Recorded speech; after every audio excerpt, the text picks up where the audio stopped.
Mari kita membaca Alkitab di hari yang kedua. Kita akan masuk dalam Kejadian pasal 2. Namun sebelumnya mari kita berdoa. Terima kasih Tuhan buat kasih setiamu yang kau berikan bagi kami. Kami bersyukur Tuhan di hari yang kedua dalam membaca Alkitab. Tuhan mampukan kami, beri hikmat bagi setiap kami Tuhan, sehingga kami bisa menyelesaikan pembacaan Alkitab. Terima kasih Bapa, hanya dalam nama Tuhan Yesus kami berdoa. Amin.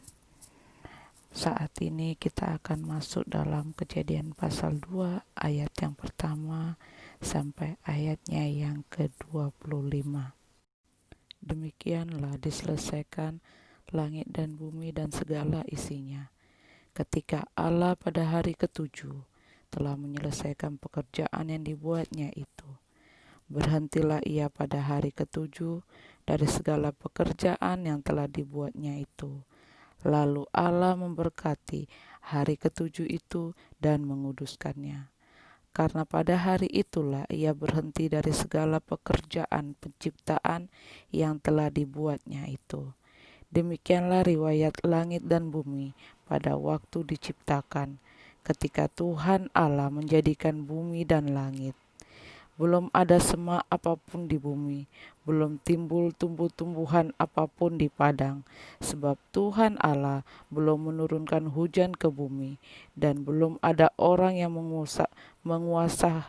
mengusahakan tanah itu. Ketika itulah Tuhan Allah membentuk manusia itu dari debu tanah dan menghembuskan nafas hidup ke dalam hidungnya. Demikianlah manusia itu. Selanjutnya Tuhan Allah membuat taman di Eden di sebelah timur. Disitulah ditempatkannya manusia yang dibentuknya itu.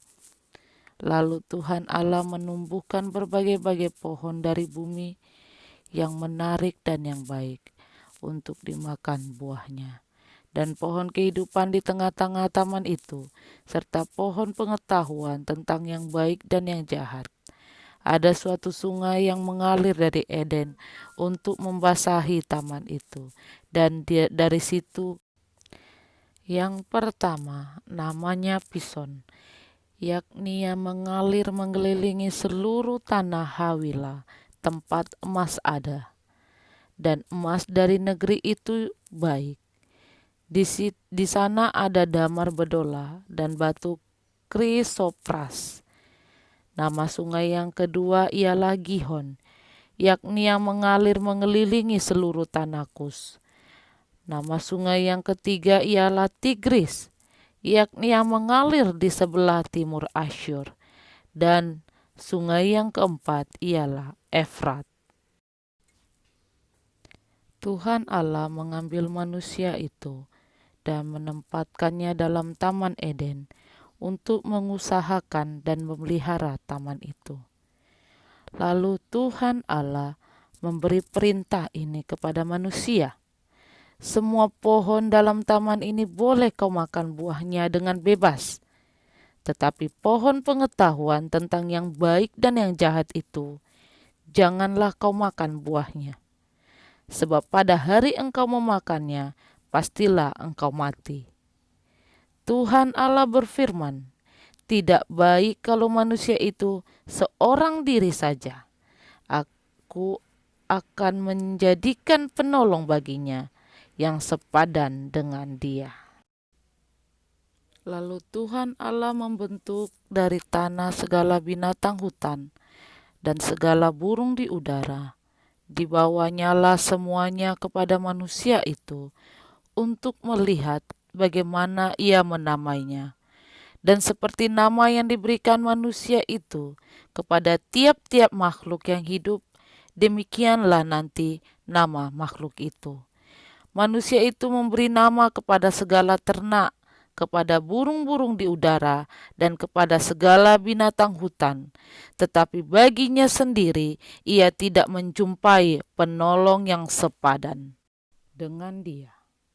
Lalu Tuhan Allah membuat manusia itu tidur nyenyak. Ketika ia tidur, Tuhan Allah mengambil salah satu rusuk daripadanya, lalu menutup tempat itu dengan daging. Dan dari rusuk yang diambil Tuhan Allah dari manusia itu, dibangunnyalah seorang perempuan, lalu dibawanya kepada manusia itu. Lalu berkatalah manusia itu, inilah dia, tulang dari tulangku dan daging dari dagingku. Ia akan dinamai perempuan, sebab ia diambil dari laki-laki. Sebab itu seorang laki-laki akan meninggalkan ayah dan ibunya dan bersatu dengan istrinya, sehingga keduanya menjadi satu daging. Mereka keduanya telanjang, manusia dan istrinya itu, tetapi mereka tidak merasa malu. Demikianlah pembacaan Alkitab. Kejadian pasal 2 ayat yang pertama sampai ayat yang ke-25 sudah selesai. Besok akan dilanjutkan pasal ketiga dalam kitab Kejadian. Terima kasih. Shalom, Tuhan Yesus memberkati.